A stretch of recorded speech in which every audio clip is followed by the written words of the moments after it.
अल्हम्दुलिल्लाहि नहमदुहु व नुसल्ली अला रसूलिहिल करीम। आज हमारा तफसीर का 12वां लेक्चर है, 12, ठीक है ना।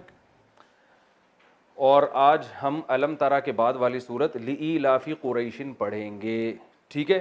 कल हमने पढ़ी थी अलम तरा सूरह फील, आज हम पढ़ेंगे लिईलाफी कुरैश। तो हम इसको पहले हल करते हैं तरकीबी एतबार से, यानी ग्रामर के लिहाज से।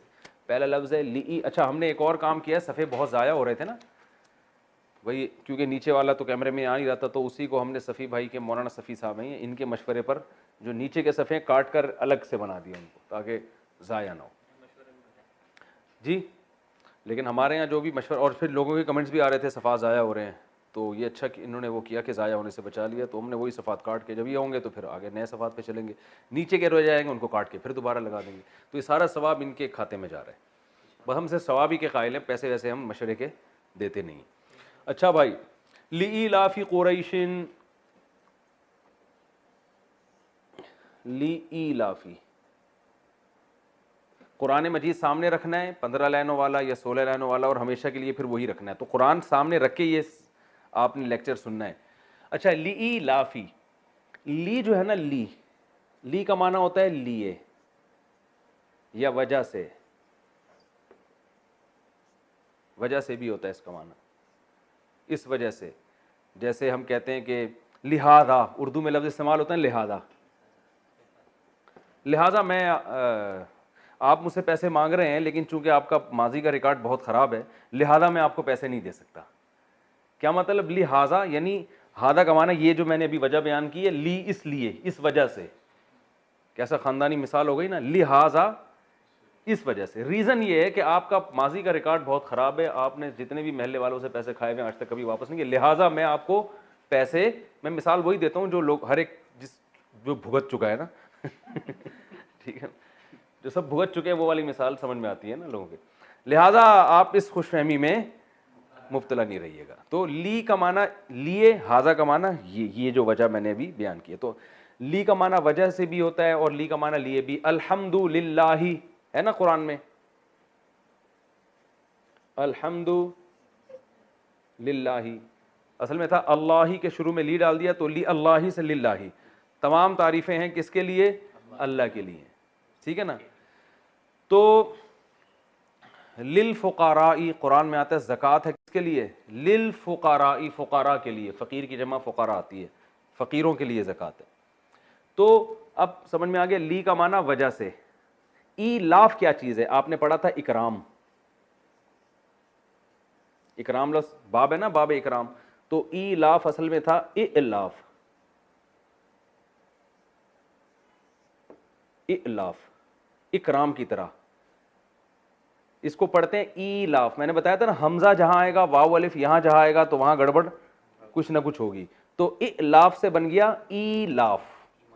असल में था ये हमजा लाम और फा, उल्फत से निकला है, उल्फत। मैंने बताया था ना, उर्दू के इतने अल्फाज चेंज होके आ रहे हैं कि आपको बहुत कुरान आसान लगेगा। उल्फत, उल्फत कहते हैं मोहब्बत को, जोड़ को। अब जो हमारे नए बच्चे पढ़ रहे हैं ना आजकल मुख्तलिफ मुल्कों से, उनको उल्फत का लफ्ज़ भी शायद उनको लफ्ज़ समझ में आएगा, उल्फत समझ में नहीं आएगा। तो उल्फत को समझने के लिए एल्फी ठीक है ना, एल्फी जो है ना, एल्फी, एल्फी किस चीज़ों को क्या करती है? जोड़ती है ना, हर तोड़ का पक्का जोड़, एल्फी पहले एडवर्टाइज आया करता था। तो एल्फी से निकला है उल्फत। असल में तो एल्फी उल्फत से निकलनी चाहिए, उल्फत कदीम लफ्ज़ है। तो उल्फत कहते हैं मोहब्बत को, हमें आपसे बड़ी उल्फत है कहते हैं ना, तो उल्फत से। तो ईलाफ का माना उल्फत पैदा करना। ईलाफ का माना क्या? ये वर्ब है, उल्फत पैदा करना, दागा दे।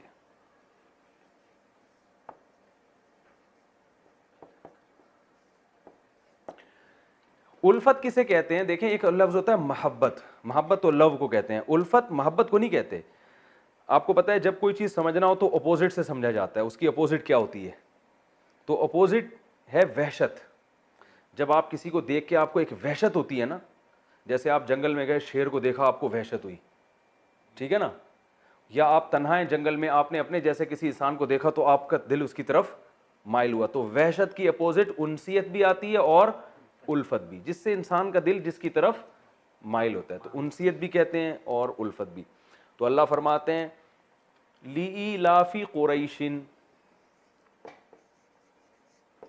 जैसे मैंने बताया था गुलाम से गुलामु जैदिन का माना जैद का गुलाम, तो इलाफी कुरैशिन कुरैश को मानूस करना। इलाफ का माना क्या आता है? उल्फत पैदा करना, कुरैश के दिल में उल्फत पैदा करना, यानी कुरैश को मानूस करना किसी चीज से। तो अल्लाह फरमाते हैं कुरैश को मानूस करने की वजह से, ये तर्जुमा समझ में आ गया? कुरैश को, इलाफ का माना उल्फत पैदा करना, उल्फत किसे कहते हैं? उनसियत को, यानी मानूस कर देना किसी को किसी चीज से, वहशत खत्म कर देना। यानी अल्लाह फरमाते हैं कुरैश को के दिल में जो वहशत थी वो हमने क्या कर दी? खत्म। किससे कर दी? वो आगे आ रहा है, कुरैश को मानूस करने की वजह से, ये इसका लफ्जी तर्जुमा होगा।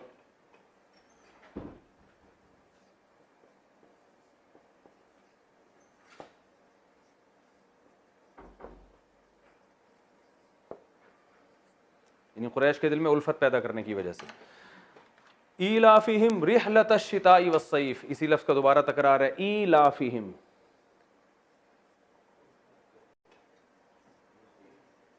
ईलाफिहिम क्या था? वही ईलाफ, मानूस करना। ईलाफिहिम, हिम का माना हुम, वो सब लोग, उन सब, यानी मुराद इससे कुरैश है, उन सब को मानूस करने की वजह से, वही उसी पर हो रहा है।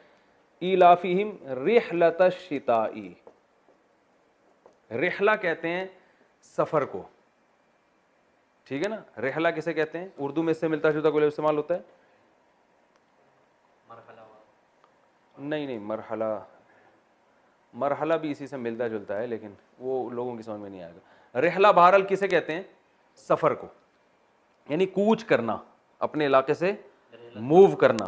हाँ, बड़ा जबरदस्त खानदानी लफ्ज़, वो हजरत दामत बरकातुम रहलत फरमा गए हैं, कहते हैं ना, रहलत फरमा गए, कूच कर गए। अगर दामत बरकातुम ना होते मैं कहता पतली गली से निकल गए, लेकिन शुरू में हमने दामत बरकातुम कह दिया, फिर हम पतली गली भी इस्तेमाल करें, फिर ये दामत बरकातुम कहने के खिलाफ है। तो कोई और है कि वो कुछ अगर हम दामत बरकातुम नहीं कहते, फिर रहलत फरमाने का जैसा मुहज़्ज़ब लफ्ज़ नहीं हम इस्तेमाल करते, फिर कहते मर गए, ठीक है ना? तो रहलत भी और पतली गली जमा नहीं हो सकती। बहरहाल हम कहते हैं रहलत फरमा गए हैं, यानी कूच कर गए हैं, ठीक है ना? उर्दू में इस्तेमाल होता है, रहलत फरमा गए हैं। तो अल्लाह फरमाते हैं रहलत शिता, शिता कहते हैं सर्दियों को, और सैफ कहते हैं गर्मियों को। गर्मियों के सीज़न को अरबी में सैफ, सैफ, और सर्दियों को शिता। अब देखें, अल्लाह फरमाते हैं उनको मानूस करना किस चीज़ से? रहलत शिताई, सर्दियों के सफ़र से भी और गर्मियों के सफ़र से भी, वाव का माना और। तो पूरी आयत का तर्जमा क्या हुआ? लीलाफी कुरैश, कुरैश को मानूस करने की वजह से। ये जुमला इनकम्प्लीट है, आगे फिर इसी को दोहरा रहे हैं कि उनको मानूस करने की वजह से, किस चीज से मानूस करना? सर्दियों के और गर्मियों के सफर से। तो इस वजह से करना क्या चाहिए? ये आगे आ रहा है, ये इनकम्प्लीट जुमला है ना, कंप्लीट जुमला नहीं है, आधा जुमला पहले है आधा बाद में, कि लीलाफी कुरैश, कुरैश को मानूस करने की वजह से। फिर अल्लाह ने मानूस करने के लफ्ज़ को दोबारा बताया, क्या हम तुम्हें बताते हैं किस चीज़ से मानूस किया हमने? उनको सर्दियों और गर्मियों के सफ़र से हमने मानूस किया, इसकी वजह से। इसकी वजह से क्या होना चाहिए? ये होना चाहिए। आगे अल्लाह ने फरमाया फल याबुदू,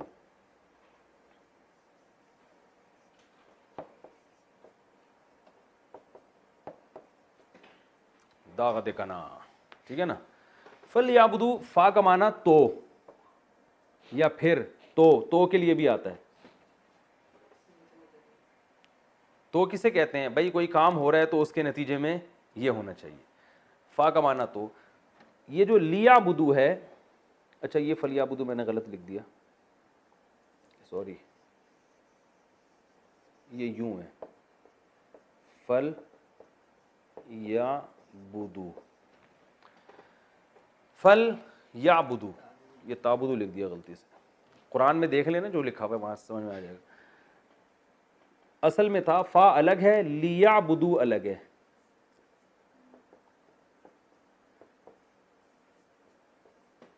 लियाबुदू यनसुरू की तरह है या नहीं है?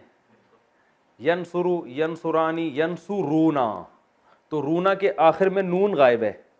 मैंने कहा था ये नून कभी आएगा कभी नहीं आएगा। तो और ली का माना क्या होता है? शुड। ली यजरिब, उसे चाहिए कि वो मारे। तो लियाबुदू, उन्हें चाहिए कि वो इबादत करें, वो उन सब मर्दों को। लियाबुदू, लियाबुद, लियाबुदा, लियाबुदू, उन सब के लिए इस्तेमाल होगा। अब जो है ना, जब फाली असल में था फाली याबुदू, तो मिला के इसको पढ़ा जाता है फल याबुदू। अब फाली या कौन ऐसे वो करेगा ना, तो इसको पढ़ा क्या जाता है? फली याबुदू का इन शॉर्ट क्यों पढ़ा जाता है? फल याबुदू। तो असल में ये स्ट्रक्चर है, लियाबुदू, उन्हें चाहिए कि वो इबादत करें। तो फल याबुदू। अच्छा, अगला पेज, इनको फाड़ के फिर और पर्चियां बना लें, क्या ख्याल है? तो आखिर में सिगरेट की पर्चियां बन जाएंगी फिर वो। तो पान गुटके वालों को दे दिएगा भाई, ये ज़ाया होने से बचाओ, इसी में पान लपेट के दे दिया करो। मुबारक पेजेस हैं, तफसीर के बचे हुए हैं, लेकिन फिर पान में इस्तेमाल नहीं होने चाहिए ना। फलयाबुदू रब्बा हाज़ल बैत,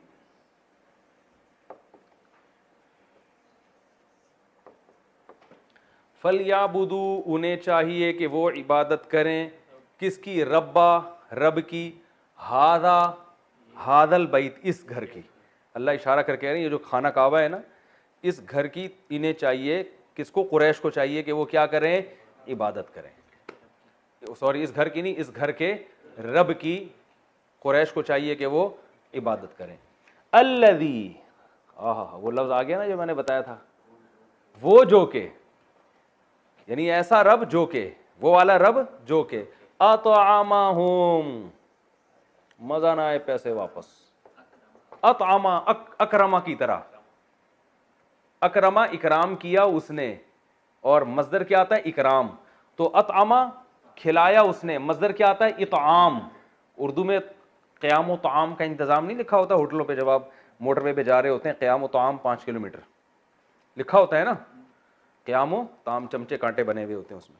तो ये ताम से, अल्लज़ी, वो रब, अतआमा, उसने खिलाया, हुम, इन कुरैशियों को, अतआमहुम मिन, मिन का माना से जू, भूख को कहते हैं। जू किसे कहते हैं? ये लफ्ज़ उर्दू में इस्तेमाल नहीं होता। अतआमहुम मिन जूइन व आमनहुम, वाव का माना और आमना, आमना, पहले मैं अलग अलग लिखता हूं। आमना असल में क्या था? अमना, अकरमा की तरह ना, इसका माना होता है अमन में दे देना। अमन से निकला है, उर्दू में अमन कमेटी देखी है ना आपने, अब वो पता नहीं कहां से निकली है अमन कमेटी, लेकिन अमन कमेटी का मतलब जो अमन देने वाली, मतलब ये है, बाकी दे न दे उसकी मर्जी है। तो मना, अमन देने वाला, यानी ये अकरमा की तरह है। मज़दर क्या आता है? ईमान, जो पढ़ा जाता है ईमान। तो ईमान का असल माना क्या है? अमन देना। तो आ मना हुम, इसी के आखिर में हुम लगा दे। आ मना अकरमा की तरह, अकरमा की तरह, तो क्या मतलब? जिसने भूख से खिलाया, और आ मना हुम, और अमन दिया, हुम, उन कुरैशियों को, मिन खौफ। आय हाय हाय हाय यार, ये यहां लिख दूं, मिन खौफ। खौफ उर्दू में भी खौफ को कहते हैं। खौफ ज़दा क्यों कर रहे हो भाई हमें? आसान है तर्जुमा, लीलाफी कुरैशिन, कुरैश को मानूस करने की वजह से। आधा जुमला है, आधा दोबारा आ रहा है, दोबारा अल्लाह कंप्लीट, दोबारा इसको तकरार कर रहे हैं, यानी कुरैश को मानूस करने की वजह से, सर्दियों और गर्मियों के सफ़र से, इस वजह से उनको क्या करना चाहिए? पस, फा का माना पस या तो लियाबुदू, उन कुरैशियों को चाहिए कि वो इबादत करें, रब्बा हादल बैत, इस घर के रब की। बैत घर को कहते हैं। बैत किसे कहते हैं? बैतुल्लाह है ना, अल्लाह का घर। बैतुस्सलाम ये लिखे हुए होते हैं ना, बैतुल खला, तन्हाई का खला, तन्हाई को कहते हैं, तन्हाई का घर।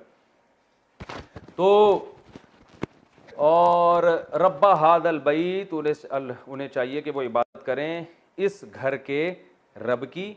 अल्लज़ी, वो रब, अतआमहुम, जिसने खिलाया इन कुरैशियों को, मिनजू, भूख से, यानी भूख में खिलाया, व आमनहुम, और बेखौफ किया, या अमन दिया, हम उन कुरैशियों को मिन खौफ, खौफ से अमन दे दिया और भूख से खिला दिया। समझ में आ रही है बात? तो ये तो इसका लफ्जी तर्जमा है, ठीक है। अब हम आते हैं तफसीर की तरफ। तो अब हम इंशाअल्लाह इसकी तफसीर पढ़ते हैं। लिईलाफि क़ुरैशिन ईलाफ़िहिम रिहलतश शिताई वस्सैफ़। आपने पूरी ग्रामर के लिहाज से तो इसको हल कर लिया होगा, तर्जमा भी समझ लिया होगा। असल में ये इब्तदाई आयात हैं जब कुरान का नुज़ूल शुरू हुआ था। मक्का में रसूलुल्लाह सल्लल्लाहु अलैहि वसल्लम ने जब अपनी दावत का आगाज़ किया तो अल्लाह ताला ने अरबों को बताया कि देखो, तुम जो इस घर के रखवाले हो, इसकी वजह से दुनिया में तुम्हारी कितनी इज्जत होती है। आपको पता है मक्का की सरजमीन एक ऐसी सरजमीन थी, बिवादिन गैरि दी ज़रइन, जिसमें ज़रात भी नहीं थी, कुछ भी नहीं था, खुश्क, और एक बस जमजम का पानी था वहाँ पे, दूर दराज कुएँ हुआ करते थे। तो इब्राहीम अलैहिस्सलाम ने अल्लाह के हुक्म पे उस जगह को आके आबाद किया। वरना आज भी आप जब जाते हैं ना जहाज़ से, तो आपको पता है मक्का आने से पहले जहाज़ में आपको बहुत लंबे लंबे सहरा नज़र आते हैं और रेगिस्तान है और कुछ भी नहीं है, यानी वो जगह रहने के लायक है नहीं। वो तो अब पेट्रोल दरियाफ्त हो गया तो लोग वहाँ रह रहे हैं। तो अब उन अरबों को क्या था कि भाई ये मईशत कैसे चले, उनकी तिजारत कैसे हो। तो मईशत के लिए अल्लाह ने क्या किया, उनके लिए सफ़र को आसान बना दिया। कैसे आसान बनाया वो मैं भी बताता हूँ। तो वो लोग यमन में जाया करते थे। यमन बहुत खूबसूरत जगह है, यमन में जो है वो पैदावार भी बहुत है, लेकिन यमन है गर्म मुल्क और शाम है ठंडा। शाम तो ऐसा है, मैं तो तुर्की गया हूँ ना, तो वहीं के करीब शाम है। तो तुर्की के वो एरियाज़ जो शाम के बॉर्डर के बिल्कुल करीब हैं, तो हम वहाँ भी गए थे। तो क्या अजीब शाम से जो हवाएं आती हैं, वहाँ हमें अंदाज़ा हुआ कि किस कदर, जो अल्लाह ने कुरान में तारीफ़ भी की है ना शाम की, अर्ज़ मुक़द्दस करार दी अल्लाह ने उसको, बरकत वाली ज़मीन करार दी है। तो वहाँ का जैतून और वहाँ की हवाएं, और वहाँ बहुत नज़र आता है कि अल्लाह की बरकतें। तो पैदावार बहुत है, मौसम बहुत अच्छा है, हवा बहुत साफ़ है। तो अरब क्या सफ़र करते थे साल में, सर्दियों में सफ़र करते वो यमन का, क्योंकि यमन गर्म मुल्क है तो सर्दियों में थोड़ा सा निस्बतन मौसम बेहतर होता था। और गर्मियों में सफ़र करते थे शाम का। शाम ठंडा मुल्क है तो गर्मियों में उसका मौसम मुतदिल होता था। तो ये दो काफ़िले इनके जाया करते थे। अब आपको पता है कि उस ज़माने में रास्ते बड़े ख़तरनाक होते थे, डाकू और ये सब चीज़ें, इतनी सिक्योरिटी का इंतज़ाम तो नहीं होता था। तो इनकी तिजारत उसी से चलती थी। जो ज़्यादा तिजारत करते वो मालदार थे, हज़रत उस्मान जैसे मालदार थे, अब्दुर्रहमान इब्न औफ जैसे मालदार थे। तो अरब के जो मुशरिकीन हैं ये दो सफ़र किया करते थे, जिससे इनकी तिजारत भी फलती थी और ये फिर मक्का में जीने के काबिल भी होते थे। तो उस ज़माने में इतने लंबे सफ़र आसान नहीं थे, लेकिन अल्लाह ने बैतुल्लाह की वजह से अरबों की अज़मत लोगों के दिलों में डाल दी थी। जब ये यमन जाते तो रास्ते में जब लोगों को पता चलता कि कुरैश का काफ़िला जा रहा है, और ख़ास तौर पे अरबों में कुरैश चूँकि काबा के मुतवल्ली थे ना, तो इनकी तो बहुत ज़्यादा इज़्ज़त होती थी। ये इब्राहीम अलैहिस्सलाम की आल औलाद में हैं और ये बैतुल्लाह के क्या हैं, रखवाले हैं, तो इनकी बहुत इज़्ज़त होती थी। तो इस इज़्ज़त की वजह से रास्ते में इनको कोई छेड़ता नहीं था और इनको रेट भी सही लगते थे और इनकी इज़्ज़त भी होती थी भाई कि ये अल्लाह का घर है। क्योंकि गैर मुस्लिम भी बहरहाल मानते थे, उनके दिल में ये बात थी कि ये अल्लाह का घर है, तो इज़्ज़त होती थी, इज़्ज़त तकरीम के साथ ये वापस आते थे। तो अल्लाह ने इस नेमत का जिक्र किया है, अरबों को बताया कि देखो, तुम मोहम्मद सल्लल्लाहु अलैहि वसल्लम पर ईमान नहीं लाते, बुतों की इबादत करते हो, तुम्हारी जो दुनिया में इज़्ज़त है और तुम्हारी जो तिजारतें चल रही हैं और तुम्हें जो इज़्ज़त मिल रही है, तुम्हारी जो मुआशी तरक्की है, वो तो इस खाना काबा की वजह से है। तो अल्लाह ने तुम्हारे लिए दो सफ़र को मानूस कर दिया। मानूस का माना आसान बना दिया। सफ़र एक वहशत होती है इंसान को जनबी जगह जाते हुए, लेकिन अल्लाह फरमाते हैं लीलाफि कुरैश, कुरैश को मानूस करने की वजह से, यानी सर्दी और गर्मी के दोनों सफ़र कुरैश के लिए हमने जो मानूस कर दिए, कुरैश को इनसे उनसियत पैदा कर दी, वहशत ख़त्म कर दी। तो इस वजह से कुरैशियों को भी चाहिए कि अब शुक्र करें, क्योंकि ये इस बैतुल्लाह की वजह से इनकी ताज़ीम हो रही है दुनिया में। फलयाबुदू रब्बा हादल बैत, तो उनको चाहिए इस बैतुल्लाह के रब की इबादत करें, शिरक ना करें, उसके हकाम को फॉलो करें कि तुम्हारी जो इज्जत है दुनिया में वो इस बैतुल्लाह की वजह से है। तो तुम्हें भी तो चाहिए कि बुत परस्ती छोड़ो और मोहम्मद सल्लल्लाहु अलैहि वसल्लम की दावत पर लब्बैक कहो। और अल्लाह ने फरमाया कि रिहलत शिताई व सैफ, सर्दी गर्मी के सफ़र को अल्लाह ने आसान कर दिया। फलियाबुदु रब्बा हादल बैत, और उस रब के एक एहसान ये भी है, अल्लज़ी अतअमहुम मिन जू, वो रब जो इस घर का रब है ना, जिस घर की वजह से तुम्हारी दुनिया में इज्जत हो रही है, इस घर का जो मालिक है उसने तुम पर दो एहसान किए इस तिजारत की वजह से। अतअमहुम मिन जू, भूख में तुम्हें खिलाया, वरना यहाँ तुम मर जाते एड़ियाँ रगड़ रगड़ के। व आमनहुम मिन खौफ, और खौफ से तुमको अमन बख्शा। तुम्हारे पास तो कोई मजबूत हुकूमत नहीं है, कोई मजबूत आर्मी नहीं है, कोई सिक्योरिटी, कोई पावर ही नहीं है, कोई टेक्नोलॉजी नहीं है, कुछ भी नहीं है, तो तुम्हें तो लोग वैसे ही आगे खा जाएं, और सफ़र पे जाओगे तो वैसे ही लूट लाट के ले जाएं तुम्हें। लेकिन तुम्हें खौफ से भी अल्लाह ने क्या दे दिया, अमन। सारी दुनिया में लड़ाइयाँ फड्डे हो रहे हैं और तुम यहाँ हरम में आराम से बैठे हुए, क्योंकि बाहर से भी लोग आते थे ना, हरम का एहतराम करते थे, भाई यहाँ झगड़ा नहीं करना। तो अल्लाह फरमाते हैं ये दो नेमतें तुम्हें मुफ्त में मिल गई हैं, तिजारती तरक्की भी हो रही है तुम्हारी और अमन भी यहाँ अल्लाह ने कायम कर दिया। तो इसके शुक्र का तकाजा ये है कि फल याबुदू, तुम्हें चाहिए कि तुम इबादत करो रब्बा हादल बैत, इस घर के मालिक की। तो ये इस सूरत का असल खुलासा है। अब इसमें इल्मी नुक्ते क्या निकलते हैं, असबाब क्या मिलते हैं। पहला सबक तो हमें ये मिलता है कि सफ़र को आसान बना देना ये अल्लाह की बहुत बड़ी नेमत है। सफ़र को आसान बना देना ये अल्लाह की बहुत बड़ी नेमत है। आपको पता है जब हालात ख़राब होते हैं इंसान घर से निकलते हुए डरता है। तो अगर सफ़र किसी कौम के लिए आसान हो गया, आज भी दुनिया के लिए सफ़र आसान है, लंबे लंबे सफ़र हो रहे हैं, ऐसे जहाज़ों में बैठते हैं, आराम से उतर जाते हैं, थोड़ा बहुत एयरपोर्ट पे तलाशी होती है, जेब में कोई निस्वार गुटका मुटका तो नहीं है, ठीक है ना, चरस हीरोइन तो नहीं है, बस ये हो जाओ चलो भाई निकलो। तो ये अल्लाह की नेमत है सफ़र को आसान बना देना। दूसरा हमें इससे पता चलता है कि तिजारत की अल्लाह की नज़र में कितनी बड़ी वैल्यू है। अल्लाह ने जब कुरैश पर इनाम करने का इरादा किया, और इनाम किया उनकी मुआशी तरक्की हो और भूख उनकी ख़त्म हो, तो इसके लिए मुलाजमत को पसंद नहीं किया गया, बल्कि किसको पसंद किया गया है, बिजनेस को। मैंने पूरा इस पर कई दफ़ा बयान कर चुका हूँ, एक एक डेढ़ डेढ़ घंटे के मेरे बयानात हैं कि इस्लाम में बिजनेस को फोकस किया गया है, जॉब को और मुलाजमत को बिजनेस के मुकाबले में पसंद नहीं किया गया। मुआशी तरक्की अगर आप चाहते हो, आप अपना बिजनेस स्टार्ट करो। समझ रहे हैं कि नहीं समझ रहे? जॉब करेंगे, आपकी मेहनत को आपका बॉस कैश कराएगा, आपकी कंपनी कैश कराएगी, आपको लगी बंदी तनख्वाह मिलेगी, आप कमाऊ पूत कहलाएंगे कि हमारा बेटा 1-1.5 लाख रुपए तनख्वाह लेके आता है, माशाल्लाह बहुत अच्छी ज़िंदगी गुजर रही है। आपको ये पता नहीं है कि भाई आपकी मेहनत को कैश कौन करा रहा है, कंपनी। वो करोड़ों रुपए कमा रहे हैं आपसे। तो जब तक कोई बड़ा हदफ सामने ना हो, किसी का कोई विजन हो, उस विजन का हिस्सा बनने के लिए आप जॉब करते हैं, फिर तो ठीक है। जैसे दीनी मदारिस, एक उनका विजन है दीन को दुनिया में गालिब करना, तो वहाँ जो असातिज़ा मुलाजमत कर रहे हैं वो तो इस बड़े विजन की तकमील के लिए मुलाजमत कर रहे हैं, वो ठीक है।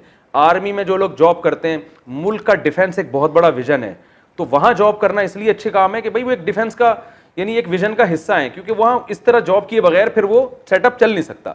लेकिन नॉर्मली या टीचर की जो जॉब है वो भी एक अच्छी है, इसलिए कि तालीम को फ़रोग़ देना एक अच्छा विजन है। तो उस विजन के लिए ज़रूरी है कि जो है यानी टीचर भी होने चाहिए। लेकिन एक नॉर्मली एक आम हालात में एक कंपनी का कोई विजन ना हो, उसका मकसद है अपना पेट भरना। ये जो बड़ी बड़ी कंपनियां हैं, इनका कोई इंसानियत की खिदमत मकसद थोड़ी होता है। इनका मकसद क्या होता है, पेट भरना, पैसा कमाना। तो जब उनका विजन पैसा कमाना है तो आपका विजन भी पैसा कमाना होना चाहिए। हाँ, पैसे कमाने से मकसद आपका अच्छा हो, सिर्फ पेट भरा पेट ना हो। तो उसमें आपने क्या करना है, जॉब पर बिजनेस को तरजीह देनी है। कुरान में इसकी बहुत सारी मिसालें मिलती हैं। कुरान जहां भी अल्लाह के फजल की बात करता है तो बिजनेस की बात करता है। अल्लाह फरमाते हैं समंदर को मुसख्खर किया ताकि तुम अल्लाह की रोजी तलाश करो। तो साहबा बिजनेस करते थे, समंदर के सफर में माल लेके जाते थे, माल लेके आते थे। अल्लाह ने कुरान में क्या फरमाया साहबा को कि तुम जब तहज्जुद पढ़ते हो तो सारी रात पढ़ना मुश्किल है तुम्हारे लिए, क्योंकि दिन में तुमने जिहाद भी करना है, यज़रिबून फिल अर्दी, मुजारबत भी करनी है। तो मुजारबत भी बिजनेस है। तो कमाने का जहां कुरान में तज़किरा आता है बिजनेस, बिजनेस, तिजारत, तिजारत। चूंकि ये मेरा अभी टॉपिक नहीं है, इस पर मैं IBI यूनिवर्सिटी में तलबा से मैंने खिताब किया था, उनको मैंने भी समझाया था कि जो बिज़नेस है ना इस्लाम में उसकी क्या वैल्यू है। और मैंने उनको ये बात भी बताई थी कि बिज़नेस पढ़ने वाला दुनिया में बिज़नेस के अलावा हर काम कर सकता है। आई बात समझ में? जो बिज़नेस पढ़ते हैं ना बाकायदा, वो दुनिया में बिज़नेस के अलावा हर काम। जो बिज़नेस पढ़ते हैं वो किसी कंपनी में जॉब तो कर लेते हैं, मैनेजर बन जाएंगे, लेकिन खुद बिज़नेस नहीं चला सकते। तो बिज़नेस चलाने के लिए बिज़नेस को पढ़ना की ज़रूरत नहीं है, बिज़नेस करना ज़रूरी है। मैंने ऐसे ऐसे कचरा चुनने वाले देखे हैं कि उन्होंने कचरे से चीज़ उठा उठा के बेचना शुरू की और आज करोड़पति हैं वो। तो आपका दिल में दौलत की हवस नहीं होनी चाहिए, लेकिन इस नीयत से कि आप इज़्ज़त के साथ ज़िंदगी गुजारें, मुसलमान कौम तरक्की करे। आज देखो यहूदियों ने सारे बिज़नेस पे कब्ज़ा कर लिया, तरक्की कर ली उन्होंने। हम कमाऊ पूत बने हुए हैं, दफ्तरों में जाते हैं सुबह सुबह टाई वाई सही करके, आज बॉस की चापलूसी अलग करनी पड़ती है, ठीक है ना, और वो लगी बंदी तनख्वाह दे रहा होता है। जब उसका दिल चाहता है उठा के किक आउट, चलो भाई पतली गली से निकलो, फिर जाके उसके पाँव पकड़ रहे होते हैं सर। तो इंसान, अल्लाह चाहते हैं कि इंसान अल्लाह का मोहताज है। मजबूरी में एक अलग बात है, लेकिन तरजीह इसको देनी चाहिए बिज़नेस को। तो अल्लाह ने फरमाया कि अल्लाह ने कुरैशियों पर एहसान किया कि उनको क्या किया, उनको बिज़नेस में 2 सफ़र उनके लिए क्या कर दिए, आसान। तो दूसरा इल्मी नुक्ता क्या पता चलता है कि बिज़नेस भूख ख़त्म करने का बेहतरीन ज़रिया है, क्योंकि अल्लाह ने जब कुरैश की गुर्बत ख़त्म करने का इरादा किया तो बिज़नेस की तरफ उनको लगा दिया। तीसरा पता ये चलता है कि बिज़नेस में सफ़र की बड़ी वैल्यू है। आप बैठे हुए हैं अपने महल्ले में एक गोले गंडे की दुकान खोल के और सफ़र ही नहीं करते कहीं, तो आपकी नस्लें भी गोला गंडा ही बेचती रहेंगी। सफ़र से इंसान का दिमाग क्या होता है, खुलता है, उसे पता चलता है गोले गंडे के अलावा भी दुनिया में बहुत सारी चीज़ें हैं, ठीक है ना। तो मेरे तो अब दुनिया में सफ़र होते हैं तो मैं बड़े बड़े करोड़पति ताजरों से मिलता हूँ, हालांकि अंगूठा छाप होते आता कुछ भी नहीं है। वो बिज़नेस में इतना आगे क्यों निकल गए, उन्होंने दुनिया में सफ़र किया। उन्होंने कहा यार अपने डड़बे से बाहर आओ, देखो फला मुल्क में क्या। हमारे एक दोस्त हैं, वो सफ़र करते हैं, वो कह रहे हैं मेरे जहाज़ का आधा किराया तो ऐसे ही निकल जाता है, मुझे तजर्बा इतना हो गया, मैं बांग्लादेश जाता हूँ तो बांग्लादेश जाने से पहले देखता हूँ वहाँ क्या प्रोडक्ट ज़्यादा बिकती है, तो यहाँ से वो उठा के ले गया, जितनी हुकूमत इजाज़त देती है, कस्टम वाले इजाज़त देते हैं, वो उठा के ले गए वहाँ पे। तो वहाँ जब ले गए तो वो कुछ बेच दिया, वहाँ से जब वापस आ रहे हैं तो देखा यहाँ क्या महंगा है और वहाँ सस्ता है, तो वहाँ से सस्ती चीज़ उठा के बैग में अपने साथ यहाँ ले आया, यहाँ बेच दी।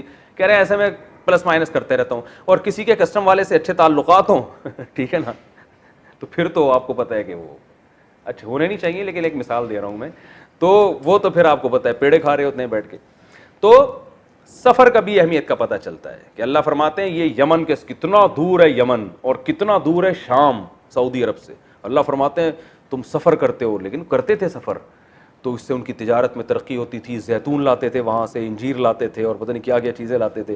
तो आप भी मुसलमानों को भी चाहिए कि भाई बिज़नेस को फोकस करें और इसके लिए क्या करें, सफ़र करें। जाएँ, पहले एकदम यमन ना पहुँच जाएँ ठीक है ना बल्कि पहले छोटे मोटे सफ़र, कराची से कभी जाएँ, लाहौर में जाके देखें क्या हो रहा है यहाँ पे मार्केटों में जो है ना, फिर लाहौर से यहाँ आएँ, थोड़ा सा हिलें जुलेंगे तो इंशाल्लाह रिस्क के दरवाजे खुलेंगे, और पहले दिन से ही दरख्त पे नोट उगना नहीं शुरू हो जाएंगे, ठीक है ना। तो सारी पॉलिसी बना के तजर्बे से होते होते देखो आप कहाँ से कहाँ अल्लाह आपको पहुँचाएगा। तो अल्लाह ये तीसरा नंबर मैंने बयान किया, तीसरा नंबर। चौथा नंबर के दीन की वजह से अगर कोई इज्जत आपको मिली हो तो फिर आप पर अल्लाह का शुक्र ज़्यादा वाजिब हो जाता है। जैसे मुशरिकीन को अल्लाह फरमा रहे हैं कि तुम्हें इस बैतुल्लाह की वजह से दुनिया में इज्जत मिली है, तो तुम पर वाजिब है कि जिसका घर है ना उसकी इबादत तुम दूसरों से ज़्यादा करो। तो अगर आपको अल्लाह की वजह से इज्जत ज़्यादा मिल रही है तो आप पर अल्लाह का हक भी दूसरों से ज़्यादा है। जैसे उलमा को इज्जत किस वजह से मिलती है, दीन की वजह से, भाई ये दीन सिखाते हैं, तो उलमा पर ज़्यादा लाजिम है कि वो अल्लाह की इबादत में दूसरों से, बोलो भाई आगे हो। अब कोई शख्स जिसको दाढ़ी की वजह से इज्जत मिल रही है, दीन की वजह से इज्जत मिल रही है, वो लोगों को अपने हुकूक तो बताता रहता है, लेकिन अल्लाह के जो उस पर हुकूक हैं वो भूल गया है, तो ये बड़ी नाशुक्री की बात है। तो इसलिए चौथा पॉइंट हमें यह मिलता है कि अगर किसी को दीन की वजह से इज्जत मिली है, नमाजी होने की वजह से, तबलीग में जाने की वजह से, बुजुर्ग होने की वजह से और दीन की तरफ निस्बत की वजह से, और लोग उस पर एतमाद करते हैं। बाज़ दफ़ा ये भी होता है भाई आप तबलीग में वक्त लगाते हैं, भाई आप नेक आदमी हैं, तो लोग आप पे ट्रस्ट करके आपको कारोबार के लिए पैसे भी दे देते हैं। तो ये भी तो दीन की वजह से इज्जत मिली ना, कि लोग आप पे ट्रस्ट कर रहे हैं आपकी दाढ़ी देखकर। तो आप पर फिर लाजिम है कि आप दूसरों से ज़्यादा अल्लाह के हुक्म को फॉलो करें कि यार मेरे दीन की वजह से लोग मेरा इकराम कर रहे हैं, लोग जो है मुझ पर एतमाद कर रहे हैं, तो फिर मेरे ज़िम्मे ज़्यादा ज़रूरी है कि मैं अल्लाह का दूसरों से ज़्यादा शुक्र अदा करूं। तो कितने पॉइंट हो गए, 4। पांचवा पॉइंट ख़ास तौर पे अरबों के लिए, कि अल्लाह कुरैशियों से कह रहे हैं कि तुम्हारी जो मुआशी तरक्की है ना, ये इस बैतुल्लाह की वजह से। तो आज सऊदी अरब की मुआशी तरक्की भी किस वजह से है। अगर बैतुल्लाह ना हो, कोई जाएगा सऊदी अरब? 40-40, 50-50 लाख लोग जो हज करने जा रहे हैं, कोई पूछेगा उनको क्या उनके पास कोई टेक्नोलॉजी है, कोई बड़े बड़े डॉक्टर हैं उनके पास, कोई बड़े बड़े साइंसदान हैं? है कुछ? या वो जो सरजमीन है वो मरी और कोहे हुमालिया की तरह खूबसूरत है? ऐसा भी नहीं है। जाओ पहाड़, मक्का में काले काले पहाड़ हैं, वो हमें खूबसूरत लगते हैं, अल्लाह के घर है वहां पे, एक अजीब वहशत है उनमें, लेकिन जमीनी लिहाज से वहां पर कोई ऐसी इंटरटेनमेंट की चीज नहीं है, ना कोई बड़े खूबसूरत चश्मे हैं वहां बहते हुए। वहां लोग उस जगह से मोहब्बत करते हैं, किसकी वजह से? बैतुल्लाह की वजह से। तो जैसे अल्लाह मुशरिकीन मक्का को कह रहे हैं कि इस बैतुल्लाह की वजह से दुनिया में तुम्हारी इज्जत है, तो तुम्हें भी चाहिए कि किसके हकाम को फॉलो करो? अल्लाह के। तो खास तौर पर इस आयत में अरबों को खिताब खास तौर पर है कि तुम्हें जो दुनिया में इज्जत मिली है, आज भी सऊदी अरब की मुआशी तरक्की में बैतुल्लाह का सबसे बड़ा किरदार है। दुनिया वहां जाती है तो जाहिर है शॉपिंग भी होती है, खरीदारी भी होती है, और उसकी वजह से आप देखें उनके होटलों के किराए कितने, और उनकी जो है ना उनकी तिजारतें कितनी चल रही हैं। तो अल्लाह, और फिर अमन व अमान भी बैतुल्लाह की वजह से। वहां लोग जाते हैं हाजी जब इतनी बड़ी तादाद में, लड़ाई नहीं करते, क्योंकि अल्लाह ने कुरान में क्या फरमाया कि फला रफथा वला फसूक, कि हज में भाई तुमने कोई झगड़ा नहीं करना, कोई फड्डेबाजी नहीं करनी। इतना बड़ा क्राउड होता है मगर सब अपनी ज़बानों पे कंट्रोल करते हैं, भाई यहाँ कोई फड्डेबाजी नहीं होगी, भाई यहाँ कुछ नहीं होगा, अमन के साथ। तो अल्लाह ने उनको बैतुल्लाह की वजह से अमन भी दे दिया, और अल्लाह ने उनको बैतुल्लाह की वजह से उनकी मुआशी लिहाज से तरक्की भी दे दी। तो उन पर भी उन पर हमसे भी ज़्यादा अल्लाह का शुक्र वाजिब है, हम पर भी वाजिब है, लेकिन उन पर हमसे भी ज़्यादा वाजिब है। उनके मुल्क को तरक्की की बहुत बड़ी वजह बैतुल्लाह है। तो अल्लाह ने उनसे भी ख़ास तौर पर इस आयत में गोया खिताब हो रहा है कि तुम अगर शरीयत के हकाम को फॉलो नहीं करोगे तो दूसरी कौमों की निस्बत तुम पर पहले अजाब आएगा। ये कौन सा नुक्ता है? पांचवा नुक्ता हो गया। छठा नुक्ता कि अमन और मुआशी तरक्की। पहले तो मैंने एक नुक्ता बयान किया था कि मुआशी तरक्की में सबसे बड़ा किरदार किस चीज़ का है? तिजारत का। अब एक नुक्ता इसमें यह भी है कि सफ़र भी अल्लाह की नेमत, वो भी मैंने बताया। एक नुक्ता इसमें यह भी है कि मुआशी तरक्की और बेखौफी बज़ाते खुद अल्लाह की एक बहुत बड़ी नेमत है, लिहाजा इसको भी हासिल करने की कोशिश करनी चाहिए। ये खुद एक अल्लाह की बहुत बड़ी नेमत है अगर किसी कौम को मिल जाए, क्योंकि अल्लाह इसको बतौर नेमत के बयान कर रहे हैं। तो जो नेमत होती है उसके हुसूल की कोशिश भी करनी चाहिए ना। तो इसमें उन दीनदारों पर भी रद्द है जो मुसलमानों की मुआशी तरक्की के लिए कोशिश, बोलो भाई, नहीं करते, और कहते हैं भाई दुनिया मुसाफिर खाना है, दो निवाले भी मिल गए तो ठीक है। यकीनन मुसाफिर खाना है। एक अल्लाह की तरफ से आप पे अगर कोई गुर्बत आई है तो सब्र करना चाहिए, मुसाफिर खाना है। लेकिन एक गुर्बत वो होती है जो आपकी हमाकतों से होती है, आप हिलते ही नहीं है, जुलते ही नहीं है, पड़े हुए हैं घर में, और जब ताने कोसने मिलते हैं आपको कि भाई कुछ करो, जाके कुछ तरक्की करो, तो आप कहते हैं दुनिया क्या है? मुसाफिर खाना। ठीक है, तो अपनी सुस्ती कहाँ डाल देते हैं? मुसाफिर खाने पर। तो मुसाफिर खाने का मतलब ये है कि आपने अपनी तरफ से तरक्की की कोशिश करनी है, क्योंकि नबी सल्लल्लाहु अलैहि वसल्लम ने फरमाया अल-मुमिनुल क़विय्यु खैरुम मिनल मुमिनिज़ ज़ईफ़। बाद जो हमारे बुजुर्गों के कनात के वाक़यात आते हैं ना, थोड़े में कनात की है, वो थोड़े में कनात करके अपनी सलाहियतों को फिर किसी दूसरे अच्छे विजन पे खर्च कर रहे होते हैं। मिसाल के तौर पर अल्लाह उनसे दीन का कोई ऐसा काम ले रहा होता है, इतना बड़ा काम, कि अगर वो उस काम को छोड़कर तिजारत की तरफ आएँ तो अहम काम उनसे छूट जाएगा और सिर्फ मुआशी तरक्की हाथ में आ जाएगी।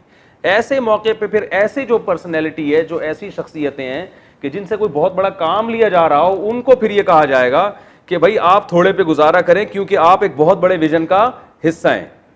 लेकिन नॉर्मली कुछ करना धरना है ही नहीं है, भाई पड़े हुए हैं घर में सारा सारा दिन, और जब कहा जाता है कि कुछ कमाओ, कुछ करो, जाके कुछ पढ़ो, कुछ तरक्की करो, तो जवाब में कहते हैं दुनिया मुसाफिर खाना है, एक दिन मरना है, दो निवाले जो मुकद्दर के होंगे वो तो मिलके रहेंगे।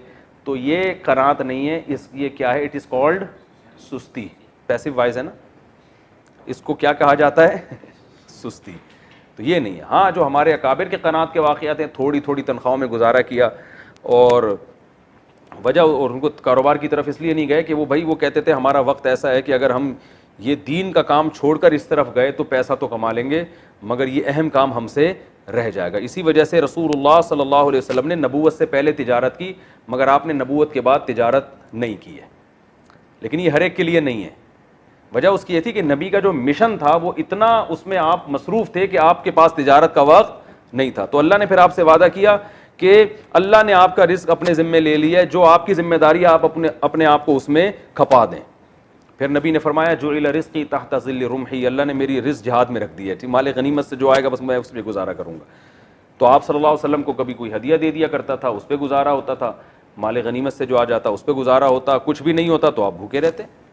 आप फरमाते कोई बात नहीं, कुछ भी नहीं है। आपकी बीवियों ने कहा गया हमें भी चाहिए माल, तो आपने फरमाया कि भाई इसी तरह गुर्बत में रहना है तो रहो, वरना मैं तुम्हें फारिग कर देता हूँ, किसी और से निकाह करो। वजह क्या है कि एक बड़ा मिशन है। तो या तो आप ऐसे मिशन में हो ना कि मिशन इम्पॉसिबल में आप जो है ना बहुत बड़े मिशन में हो और आपके पास कमाने का टाइम नहीं है, और आपकी बीवियों में भी इतना तवक्कुल है कि जब घर में फाके आएंगे तो वो भी कहेंगे कोई बात नहीं, आप इतने बड़े काम में मशगूल हैं तो कोई खाने वाने की फिक्र छोड़ें, भूखे रह लेंगे हम। तो ज़ाहिर है ऐसे बीवियाँ भी मार्केट से शार्ट हैं, औलादे भी, और ख़ुद भी आप ऐसे हैं नहीं, इतना कौन लगा होता है। हाँ, हमने बड़े बड़े उलमा देखे हैं जो कर रहे होते हैं गुजारा, लेकिन नॉर्मली जो शरीयत का हुक्म है वो वही है जो मैंने बयान किया कि मुआशी तरक्की अल्लाह की एक नेमत है, तो आम आदमी को उस तरक्की की कोशिश करनी चाहिए। हाँ, उलमा का जो तबका है जिनसे अल्लाह बहुत ज़्यादा काम ले रहा है, तो वो मखसूस तबका अगर अपने आप को वक़फ़ कर देता है दीन के लिए, या वो तिजारत इस तरह से करता है कि उस दीनी कामों में फ़र्क ना पड़े, फिर ठीक है। अगर उस काम में फ़र्क पड़ रहा है तो फिर ऐसे बड़े उलमा को फिर ऐसे काम नहीं करने चाहिए जिससे दीन का काम छूट जाए उनसे, क्योंकि तिजारत करने वाले बहुत हैं, वो काम करने वाले मार्केट से शार्ट हैं। लेकिन आम आदमी की जिम्मेदारी है मुसलमान की वो मुआशी तरक्की करे, क्योंकि जब वो तरक्की करेगा तो फिर दीनी मदारिस भी आबाद होंगे, क्योंकि उलमा जो काम करते हैं उनको वसाइल तो फिर आवाम से ही मिलते हैं ना। सारे ही अगर तवक्कुल करके बैठ जाएंगे, गलत वाला तवक्कुल, तो उलमा को मदारिस में कहाँ से पैसे मिलेंगे, और जो उलमा के विजन है वो कहाँ से पूरे होंगे, समझ रहे। तो इस आयत में हमें मुआशी तरक्की की अहमियत का भी पता चलता है और अमन की वैल्यू का भी पता चलता है कि अमन भी बहुत, इसकी भी बड़ी वैल्यू। अल्लाह ताला समझने की, अमल की तौफीक अता फरमाए।